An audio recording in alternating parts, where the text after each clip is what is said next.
YouTube, Alan back with hopefully going to be a quick package and pickups video, and largely Nintendo, well not largely, entirely Nintendo stuff. So a lot of Sega stuff, on this channel, but it's not always been the case. I've often been a bit of a Nintendo fanboy in the past, and today it's time to crack some of that with a little bit of Nintendo love, so to speak. So, well, yeah, maybe not. We'll see when we get down to it all, because some of it wasn't quite so pleasing. But first up, a few bits from eBay, and we got some backstory. A few years ago, well, quite a few years ago now, I was in game, because obviously they've closed, so it definitely wasn't recently, and I was digging through one of their, I guess you could call it bargain bins or whatever, and in it I came across a loose Nintendo e-reader. I think they were looking for like 50 cent or €1 or something like that, so I picked it up. And I mean, that the e-reader was never sold in Ireland or in Europe as a whole, so I don't know how it got in there. Presumably someone traded it in with a Game Boy or something, and they ended up tossing it there. But it was grand for me to pick it up, and I played it because it came with one game had been scanned onto it, and that's I think it was Donkey Kong Jr. Good game to have, and certainly good game for €1. But I've always meant to pick up a few more cards to actually use with it, and I managed to track down a few new card sets, and it's a fairly good price. I think these work out at about, we'll say £2 or £3 each, something like that. Not much at all. I think it was about that. £2 each, we'll say. So first up we have Excite Bike. And of course these are all NES classics. So there we go. Revenge at the Motocross. And if you've never seen the e-reader before, it's basically this little attachment you plug into the GBA, and you buy cards, like literally just playing card type of things, and there it is, there the e-reader. You swipe the card, multiple cards in fact, through the e-reader to scan in data. So it could be an NES game or a small little game like this, or it could be add-on data for other games like Animal Crossing and Super Mario Bros. 3. In fact, there's some pretty cool stuff for Super Mario Bros. 3. But in order to use that, you would also have to have an American copy, because I think the content is region locked, or it wasn't available in the European version or something, because we never got the e-reader, so there's no point in having the hooks in for the cards. So yeah, cool stuff, albeit very novelty. I mean, do we really need to swipe cards to play Excite Bike? But however, I just thought it was nice to have, and sealed, as I said, for a cheap amount. Whether or not I'll use them, I don't know. I'll leave them sealed for now, because I don't have a massive hankering to play Excite Bike in that format. But what's this next one then? So the next one is an even, you could say a simpler game, but yeah, same, 5 cards. Another NES, and this one I'm going to say classic, because I'm not so sure this one holds up over time, and it is Tennis. So your basic 8-bit sports game, and same deal at the back, looks very similar. No sides to show on this one. Bluetonic will be terribly disappointed, but yeah, so there we go. We can play NES Tennis, if it's a wish.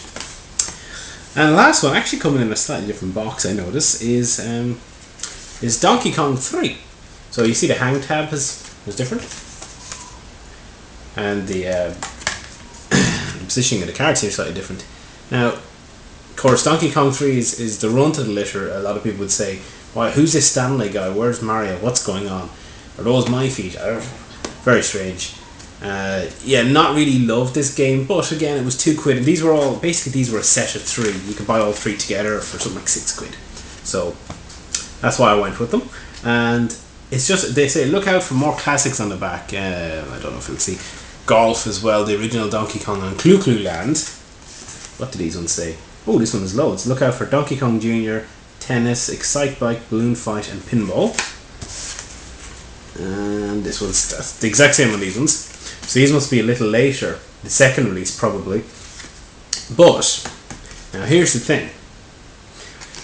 If I wanted to play any of these lovely e-reader cards,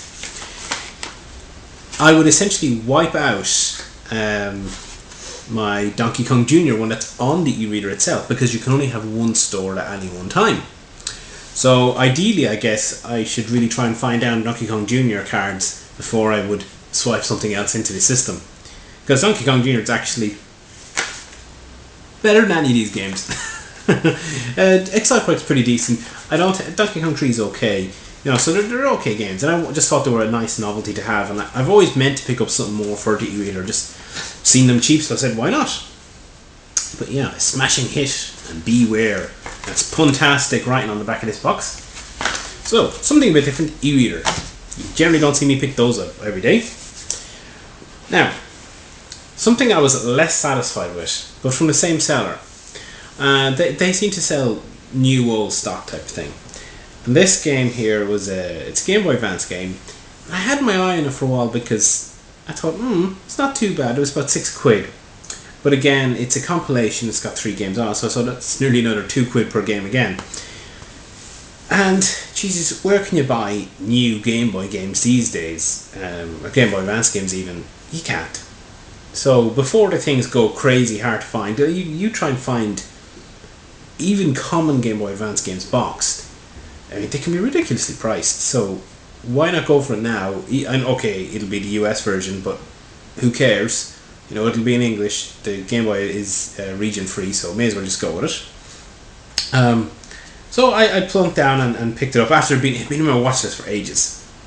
And the game in question is Capcom Classics Mini Mix. So this is basically 3 NES games: Mighty Final Fight, Strider, and Bionic Commando on the Game Boy Advance. And the back it actually says, see the 3 screenshots, it says only for Game Boy Micro, Game Boy Advance, and DS. So it shows you it was in that in-between period where you had Nintendo brought out the Micro and they brought out the DS, and you kind of didn't know where they were going with their systems.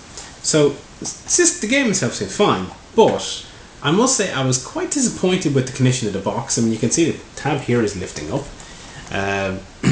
Where is it? I was kind of crushed in here. There was a generally box crushing going on. You can see at the bottom corner, well, maybe you can see if it comes out, that it's not new condition. There was a seal on it, but it wasn't a Nintendo seal, so to me it seemed like it was resealed. And if I can get this open now. No, wrong side. Let's see.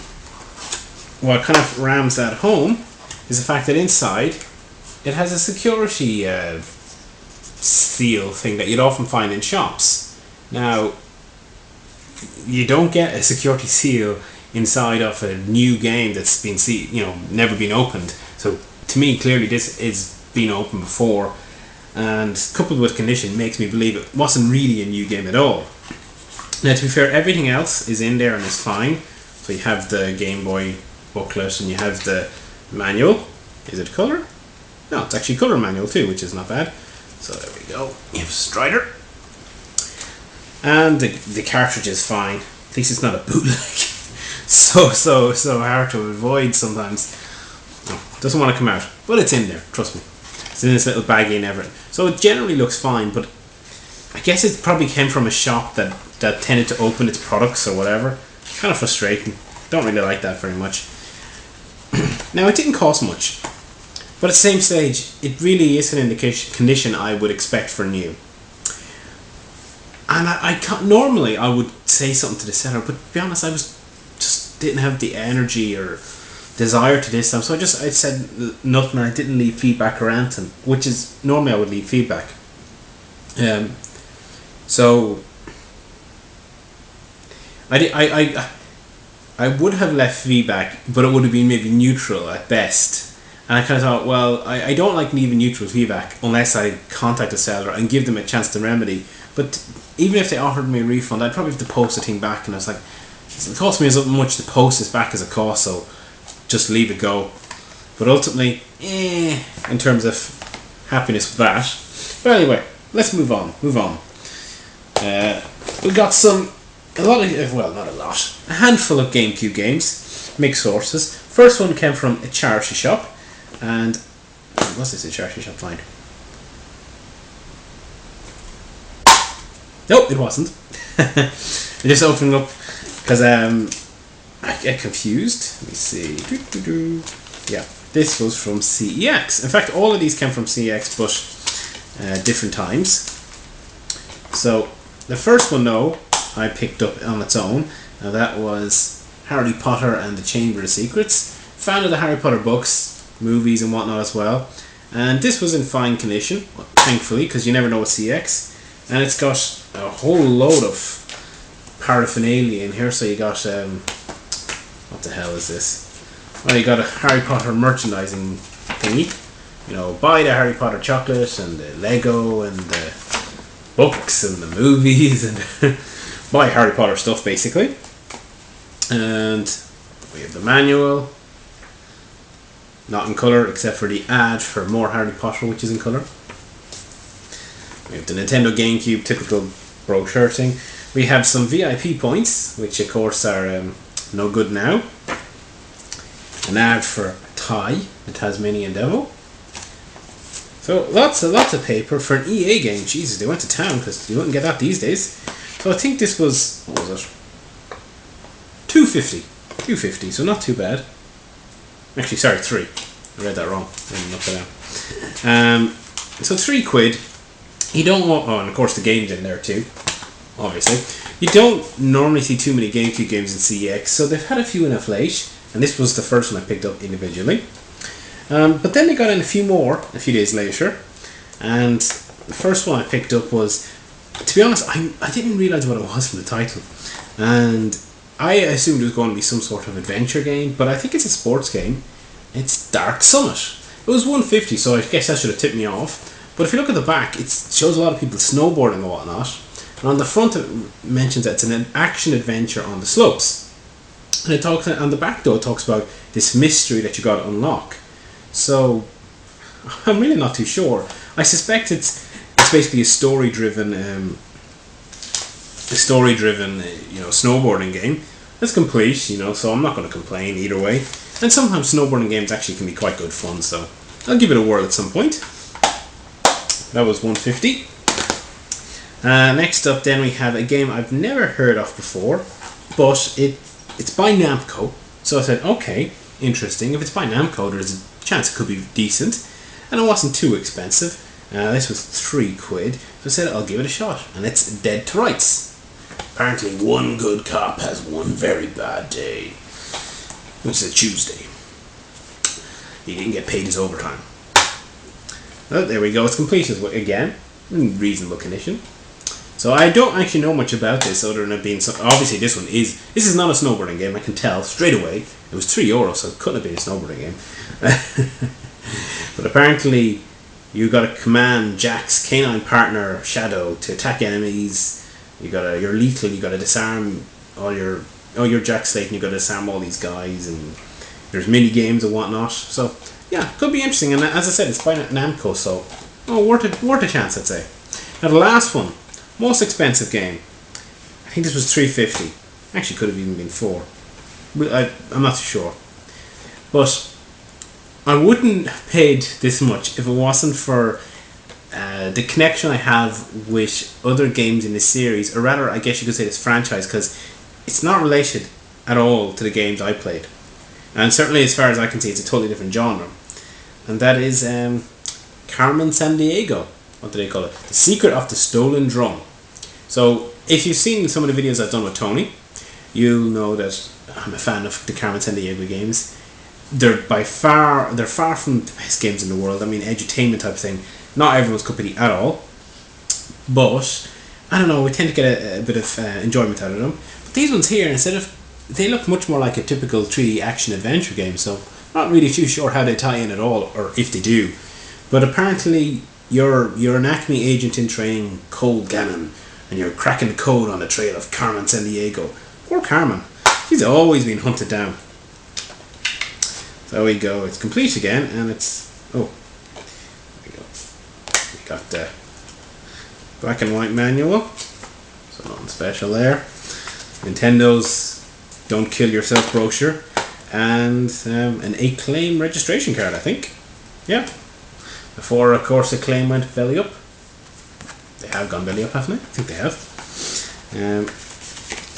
So I am actually really curious to try this one out, to see how it ties in to to the other Carmen San Diego games, you know, the text adventure type of games. So yeah, interesting. Wonder what it'll be like. So that's the GameCube lot, all CX stuff. Not too bad for what, about a 10 or 4 GameCube games. As I said, they very rarely get a good selection of GameCube games in, so you kind of got to jump on them when you can.